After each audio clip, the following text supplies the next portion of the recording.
إن الحمد لله نحمده ونستعينه ونستغفره ونعوذ بالله من شرور أنفسنا وسيئات أعمالنا من يهده الله فلا مضل له ومن يضلل فلا هادي له أشهد أن لا إله إلا الله وحده لا شريك له وأشهد أن محمدا عبده ورسوله صلى الله عليه وسلم لا نبي ولا رسول بعده. قال الله تعالى في كتابه الكريم: يا أيها الذين آمنوا اتقوا الله حق تقاته ولا تموتن إلا وأنتم مسلمون. وقال أيضا: يا أيها الناس اتقوا ربكم الذي خلقكم من نفس واحدة وخلق منها زوجها وبث منهما رجالا كثيرا ونساء واتقوا الله الذي تساءلون به والأرحام إن الله كان عليكم رقيبا. وقال تعالى: يا أيها الناس اتقوا ربكم الذي خلقكم من نفس واحدة وخلق منها زوجها وبث منهما رجالا كثيرا ونساء واتقوا الله الذي تساءلون به والأرحام إن الله كان عليكم رقيبا. فيا أيها الحاضرون أوصي نفسي وإياكم بتقوى الله فقد فاز المتقون. Jamaah sekalian, rahimani wa rahimakumullah. Alhamdulillah, Allah Subhanahu wa taala masih memberikan kita kesempatan untuk bisa menggerakkan jiwa kita, menggerakkan langkah kita menuju masjid Allah Subhanahu wa taala yang dikatakan oleh baginda Rasulullah sallallahu alaihi wasallam, "Majtama'a qaumun fi baitin min buyutillah yatluna kitaballah wa yatadarasunahu nazalat 'alaikumus sakinah wa ghasyiyatuhumur rahmah wa khaffatuhumul malaikah wa dzakarallahu fi ma'indah." Kata Nabi sallallahu alaihi wasallam, tidaklah berkumpul umat-umat Rasulullah, orang-orang yang beriman di antara kita, qaumun fi buyutillah, di masjid-masjid Allah, yatluna kitabullah, mereka membacakan ayat Allah, ayat Al-Quran, zikrullah, wa yatadarasunahu, kemudian mereka mentadarus Al-Quran, membaca Al-Quran dari huruf ke huruf. Bahwasanya Allah Subhanahu wa taala akan mengatakan, orang yang membaca satu huruf dalam Al-Quran maka Allah akan membalasnya 10. Laisa alif lam mim harfan walakinna alif harfan, lam harfan wa mim harfan. Jadi kalau kita membaca alif lam mim itu sudah 30 pahala yang kita peroleh. Laisa alif lam mim harfan, bukan yang alif lam mim itu satu huruf, bukan. Tapi alif lamun harfan, mimun harfan, ada 30. Hurufnya dibalas 10 pahala. Ini merupakan salah satu fastabiqul khairat, berlomba-lomba dalam kebaikan. Maka dari itu jemaah sekalian, alhamdulillah kita patut bersyukur kepada Allah. Mari kita hari ini merupakan satu momentum kita melaksanakan hari-hari Jumat, di mana hari Jumat ini merupakan sayyidul ayyam, tuannya hari. Kita sama-sama meningkatkan ketakwaan kepada Allah Subhanahu wa taala, mengingatkan para jamaah sekalian, khususnya untuk khatib pribadi dan umumnya untuk kaum muslimin semua. Yang ingin khatib bahas pada kesempatan kali ini yaitu agungnya ilmu. ilmu merupakan perkara yang paling mudah seseorang untuk mendapatkan surga Allah Subhanahu wa Ta'ala. Kalau kita melihat kisah-kisah para anbiya, para rasul, mereka tidak mewariskan harta, dinar, wa dirham, akan tetapi mereka mewarisi ilmu. Apa kata Nabi Sallallahu Alaihi Wasallam diriwayatkan dari Baihaqi, At-Tirmidzi dan yang lainnya mengatakan, Innal anbiya la yuwarithu dinaran wa dirhaman, fa innahu warithul ilma, faman akhadahu akhadha bihadzal wafir. Kata Nabi Sallallahu Alaihi Wasallam, sesungguhnya para anbiya, para nabi itu tidak mewariskan dinar wa dirham, tidak mewariskan harta dan tahta. Fa innahu warithul ilma, akan tetapi mereka mewariskan ilmu. Faman akhadahu akhadha bihadzal wafir. Barang siapa yang mengambil, maka dia mengambil perkara yang sangat agung. Sebagaimana dikatakan lagi oleh Nabi Sallallahu Alaihi Wasallam, bahwasanya orang yang menuntut ilmu itu akan Allah mudahkan jalannya menuju surga. Diriwayatkan Bukhari dan Muslim, man salaka tariqan yaltamisu fihi ilman sahalallahu lahu bihi tariqan ila jannah. Man, barang siapa ya yuridillahu, diinginkan oleh Allah kebaikan, ya, maka Allah akan mudahkan dia jalan menuju surga. Siapapun yang melangkahkan kakinya untuk menuntut ilmu, awalnya ilmu bagi seorang penuntut ilmu, ternyata Allah paling mudah memberikan kepada orang yang menuntut ilmu. Orang yang menuntut ilmu akan mendapatkan posisi yang paling mudah. Ada lagi dalam hadis dijelaskan Bukhari dan Muslim, man kharaja min buyutillah fi sabilillah hatta yarji'. Barang siapa yang keluar menuntut ilmu untuk berjalan di jalan Allah Subhanahu wa Ta'ala, terhitung dia fi sabilillah, di jalan Allah, hatta yarji', sampai dia pulang. Bagaimana lihat para ulama kita? Mungkin kita kenal kisah-kisah seorang ulama besar madhab dari kita semua, Syafi'i, Al-Imam Asy-Syafi'i bin Idris. Beliau itu menuntut ilmu kepada Imam Malik rahimahullah, Imam Darul Hijrah. Dikisahkan ketika berangkatnya ibunya yang berperan. Makanya ayah semuanya, bapak-bapak semuanya, hantarkan anak-anak antum semuanya datang ke pesantren-pesantren.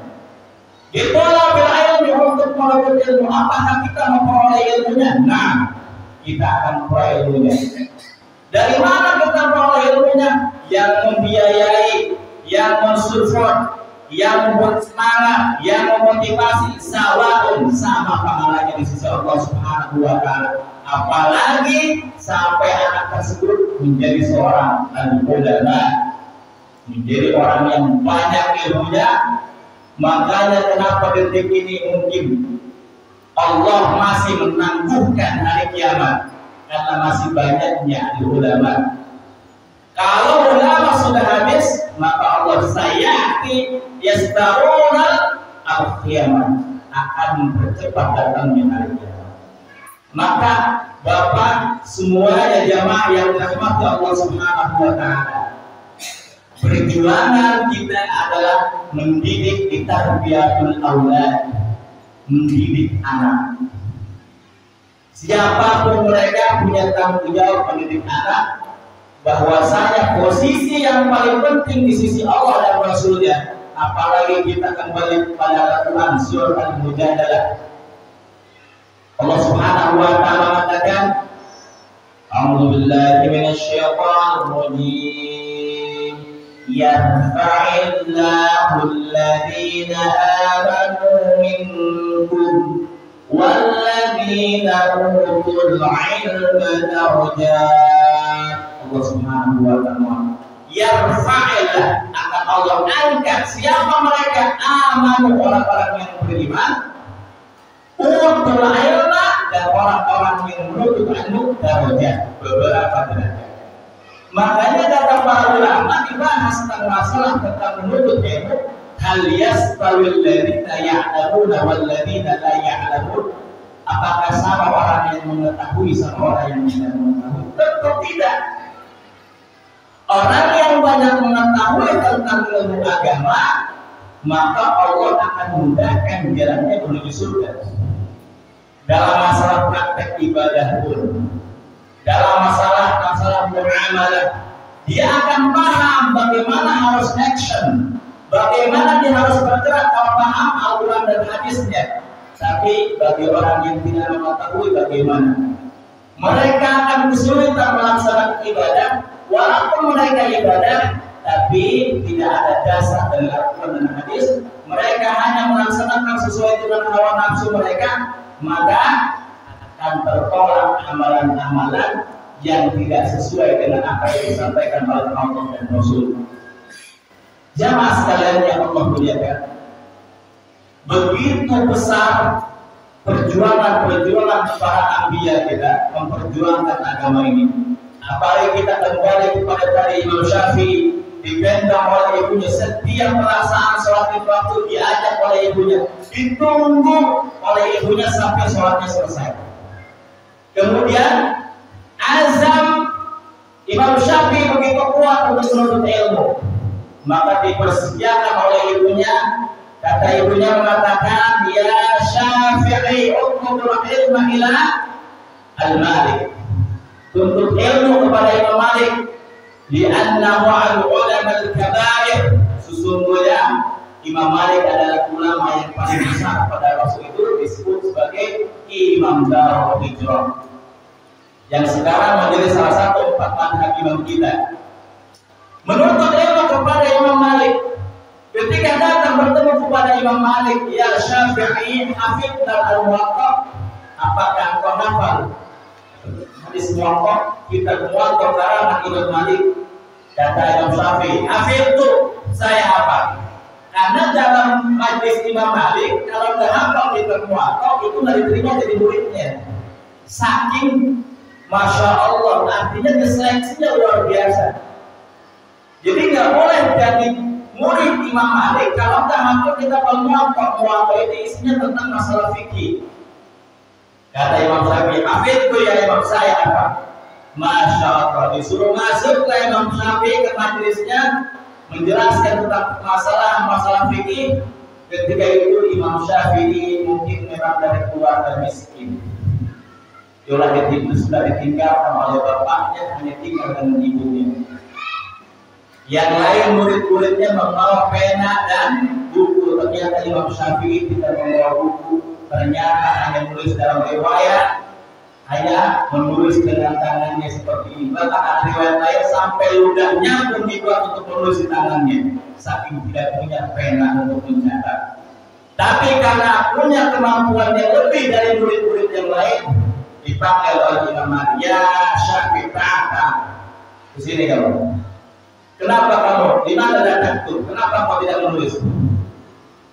Kata Imam Syafi'i, ada ma'indil kitab. Saya nggak punya kitab, nggak punya buku saya bacakan. Baik. Kalau begitu, silakan kau maju ke depan, sampaikan apa yang tadi saya sampaikan. Masya Allah, disampaikan oleh Imam Syafi'i tanpa kurang dan tanpa lebih apa yang disampaikan oleh Imam Malik. Imam Malik hadir, ada murid yang potensi menjadi ulama besar, maka doa Imam Malik terkabulkan, menjadi salah satu mazhab terbaik. Dia salah satunya Imam Syafi'i rahimahullah. Makanya kita harus menuntut ilmu. Bagaimana banyak karangan-karangan kitab mereka yang sampai hari ini kita baca. Tentu pahala itu akan terus mengalir sampai mereka sudah tiada, tapi jasa-jasa mereka sekarang ada. Bahkan di universitas, di sekolah-sekolah, di pesantren-pesantren, kitab-kitab al-um dibahas, ar-risalah dibahas. Masya Allah, apakah kita tidak cemburu dengan seperti itu? Sudah banyakkah amalan-amalan kita? Sudahkah kita mempersiapkan perhitungan yang berat nanti di hadapan Allah Subhanahu wa Ta'ala wallahi hanya ilmu nanti yang bermanfaat yang akan menghantarkan kita menuju surga Allah Subhanahu wa taala. Siapa lagi? Ada Imam Al-Mubarak, salah satu muridnya Imam Syafi'i. Apalagi kalau kita bicara tentang Ibnu Hajar Al-Asqalani, bagaimana awalnya? Makanya Bapak kalau punya anak yang mungkin yang kurang dari segi pengetahuan akalnya kurang, jangan dikasihkan betul. Motivasi dia. Ini terjadi dalam kisah Ibnu Hajar Al-Asqalani. Awalnya ketika belajar menuntut ilmu dan nempel-nempel ilmu dalam pikirannya. Akhirnya sudah bertahun-tahun ingin pulang ke rumahnya. Apa yang menyebabkan dia sulit menghafal, sulit belajar? Pulang dulu ke rumahnya. Makanya ini salah satu metode dalam dunia pendidikan. Pulanglah Ibnu Hajar. Makanya Ibnu Hajar itu disebut Ibnu Hajar karena julukannya pernah ketika berangkat pulang bertemu dengan salah satu bukit atau gunung, melihat tetesan air menimpa batu, ternyata batu yang keras itu bolong oleh air itu. Kemudian berpikir menggunakan akalnya, subhanallah, batu yang keras saja bisa kalah oleh air, bagaimana saya Allah menciptakan saya begitu sempurna. Kemudian tidak sampai rumah, balik lagi ke pesantren, belajar lagi. Akhirnya apa? Kurang serius belajar. Makanya kadang kalau anak-anak sedang malas itu, sedang futur, harus dimotivasi. Jangan apalagi sampai dimarahi. Nah itu akan mengganggu efektivitas dalam kepalanya, akhirnya tidak mau belajar dan tidak akan nempel dalam pikirannya. Makanya salah satu tarbiyatul aulad tentang mempelajari atau mengajarkan kepada anak tentunya bil hikmah. Nah, capai ilmu Allah. Soleh, nah, kamu bisa jadi ulama. Jangan ada sampai kata mengatakan bahasa-bahasa yang membuat dia ternyata terbaliknya dari kepintaran. Wah, nah, bodoh kalau bisa jalan. Itu ternyata akan tersugesti dalam pikirannya menyebabkan anak tersebut betul-betul menjadi anak yang bodoh. Jemaah sekalian dirahmati Allah Subhanahu wa taala. Tadi sudah disampaikan bahwasanya para nabi tidak mewariskan harta dinar wa dirham. Makanya kita jangan hanya terfokus mencari dunia, tapi justru harus memotivasi anak menjadi ulama. Kadang kita sekarang disibukkan, nah kamu harus jadi dokter, harus jadi pilot, harus jadi TNI. Tapi tidak diajarkan, nah kamu harus paham bagaimana Rasulullah telah mengantarkan Al-Quran ini kepadamu. Nah, bagaimana kamu ingin seperti Imam Syafi'i. Nah, bagaimana kamu ingin seperti Imam Malik, Imam Ahmad bin Hanbal, Imam Abu Hanifah. Seperti mereka, nah jarang orang tua sekarang menginginkan seperti itu. Nah, kamu tidak berusaha sukses, tapi tidak diajarkan bagaimana Nabi menyampaikan sunnah-sunnah kesuksesan dalam kehidupan. Kita berorientasinya kesuksesan adalah urusan dunia, tapi kita tidak memikirkan kesuksesan urusan akhirat. Makanya kenapa dikirimkan salah satu bulan yang mulia yaitu bulan Ramadan, bazar pahala. Ramadan adalah bazar pahala, di mana orang-orang di situ justru belajar bagaimana meraih dan mengambil hikmah-hikmah yang dimana sholat sunnah pun akan dihitung seperti pahalanya sholat wajib, pahala wajib. Jamaah sekalian yang Allah muliakan, mungkin ini salah satu pesan yang terpenting bagi kita, karena para nabi dan rasul diutus itu untuk menyebarluaskan ilmu, memberikan tauhid bahwasanya Allah Subhanahu wa taala memberikan pengetahuan yaitu ilmu al-ilmu din yang dimaksud adalah ilmu agama. Makanya suatu ketika Rasulullah SAW datang ke sebuah kampung, kemudian kampung di situ ada perkebunan kurma. Kemudian orang yang punya kurma itu dan punya kurma kemudian minta kepada Nabi Sallallahu Alaihi Wasallam, ya Nabi, bagaimana kurma saya supaya bagus? Kata Nabi, kalau belikan pupuk seperti ini. Dibelikan oleh dia. Ternyata setelah 3 bulan 4 bulan, ternyata kurmanya nggak bagus. Lewat keterangan lain anggur, riwayat lain anggur. Ternyata hasilnya nggak bagus. Apa kata Nabi? Antum a'lamu bi umuri dunya. Kamu lebih tahu urusan dunia daripada aku. Bahkan Nabi Shallallahu Alaihi Wasallam sempat berdoa kepada Allah Subhanahu Wa Taala, ya Allah, Allahumma ala rizki Muhammadan hudan. Ya Allah, berikan kepada saya rezeki yang sedang. Hudan maknanya dalam bahasa Arab bisa sedang atau cukup. Qanaah. Ya. Makanya Nabi sampai mengatakan itu. Nabi berdoa seperti itu saja, umatnya sekarang luar biasanya, masya Allah. Apalagi Nabi waktu itu tidak berdoa pada Allah biar rezekinya. Makanya kata Nabi, mali wali dunia, saya nggak butuh dengan dunia. Artinya Nabi tidak butuh dengan dunia, tidak terfokus dalam urusan dunia. Yang ingin Nabi selesaikan, Nabi diutus ke dunia, yaitu menyelesaikan misi dakwah li'ila ikalilah, menginginkan kepada Allah. Dan alhamdulillah sampai pada hari ini Islam datang, perjalanan Rasulullah tidak mudah. Saya tutup terakhir nanti dengan salah satu metode Nabi ketika hijrah ke Taif, bagaimana Nabi dilempari oleh kotoran oleh orang-orang yang benci dengan syariat Islam. Barakallahu li wa lakum bil Qur'anil azim wa nafa'ani wa iyyakum bima fihi min al-ayati wa dhikril hakim wa taqabbal minni wa minkum tilawatahu innahu was-sami'ul 'alim. Aqulu qul hadza wa astaghfirullah innahu huwal ghafurur rahim.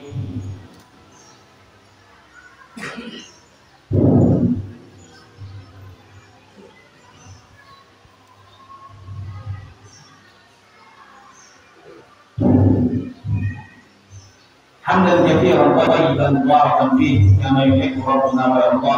Asyhadu an la ilaha illallah wahdahu la syarika lah wa asyhadu anna Muhammadan abduhu wa rasuluhu sallallahu alaihi wasallam nabiyya wa rasulullah. Kembali kita kepada khutbah yang kedua. Lihat, Rasulullah pernah dakwah ke kota Taif. Ada 3 kepala suku yang sudah menghadap Rasulullah. Sampai 3 kepala suku ini mengatakan kepada masyarakatnya, jangan kau dengarkan nasihat dia. Sungguhnya dia adalah orang yang jahil, adalah orang yang sesat. Sebelum masuk ke kota, Nabi sudah siap-siap ingin dilempari oleh batu. Mana kaki yang melangkah itu dilempari. Mana kaki yang melangkah itu dilempari oleh batu kerikil oleh kotoran. Tidak waktu panjang penolakan. Karena memang pada dasarnya agama ini adalah targetnya penyampaian, bukan penerimaan. Jadi ketika kita dakwah, kalau dakwah kita ditolak, jangan dipaksa. Makanya ada istilah lakum dinukum waliyadin. Ketika kita dakwah kepada orang yang di luar agama kita, lakum dinukum waliyadin berlaku. Makanya Nabi SAW tidak maksa. Bahkan ketika ditawari oleh Malakul Jabal, ditawari oleh malaikat yang penghuni gunung, ya Rasulullah, mud yadaika ila sama, angkat tanganmu ke langit. Saya akan hancurkan kelompok ini, saya hancurkan kampung ini di Taif itu.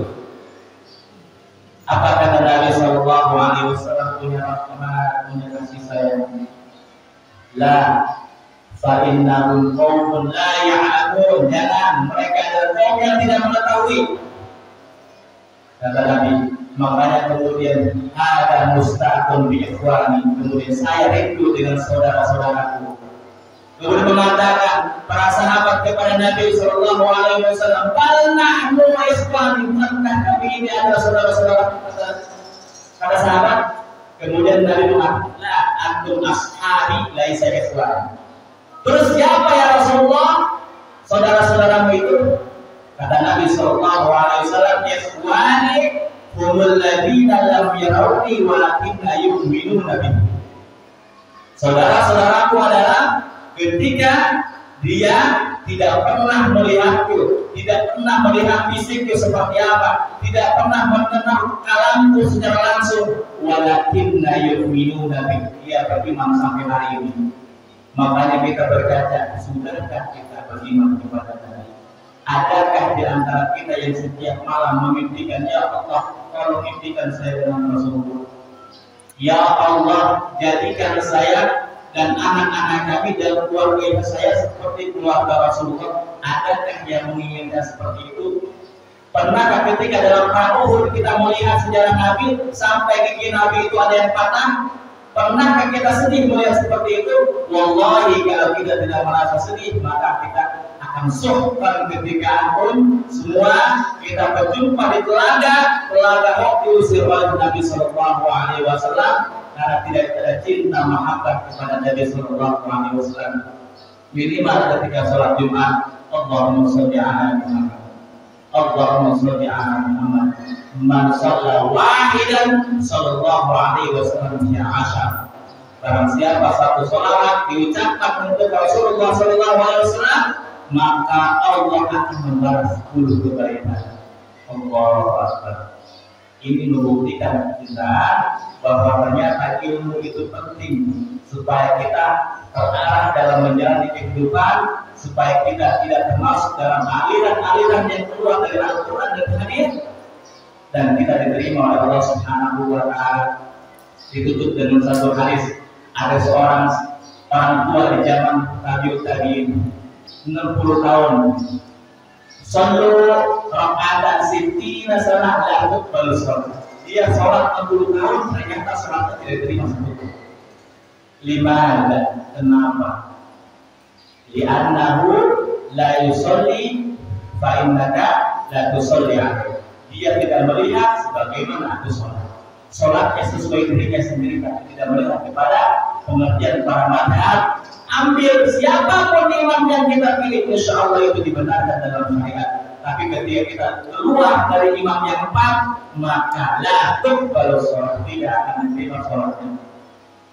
Allahumma sholli ala Muhammad wa ala Muhammad kama shallaita ala Ibrahim wa ala Ibrahim wa barik ala Muhammad wa ala Muhammad kama barakta ala Ibrahim wa ala Ibrahim innaka Hamidum Majid. Anula ta'ala sidin sa'alatina Abi Bakr Siddiq wa Uthman Ali wa tabi'in wa tabi'in wa man tabi'ahum bi ihsan ila yaumil wa alaina ma'hum bi rahmatika ya arhamar rahimin. Allahumma ighfir lil mu'minina wal mu'minat wal muslimina wal muslimat al ahya'i minhum wal amwat innaka sami'un qaribun mujibud da'wat wa ya qadiyal hajat. Allahumma qina bi halalika 'anil haramika وأغننا بفضلك عمن سواك. اللهم انصر إخواننا المسلمين والمجاهدين في فلسطين في العراق في كل مكان على القوم الكافرين. اللهم ادفع عنا الغلاء والبلاء والوباء والفحشاء والمنكر وسيف المختار والشدائد والمحن ما ظهر منها وما بطن عن بلدنا إندونيسيا خاصة ومن بلدان المسلمين عامة إنك على كل شيء قدير. ربنا يا رب آتنا في الدنيا حسنة وفي الآخرة حسنة وقنا عذاب النار والحمد لله رب العالمين. عباد الله إن الله يأمر بالعدل والإحسان وإيتاء ذي القربى وينهى عن الفحشاء والمنكر والبغي يعظكم لعلكم تذكرون. فاذكروا الله العظيم يذكركم واشكروه على نعمه يزدكم واسألوه من فضله يعطيكم ولذكر الله أكبر.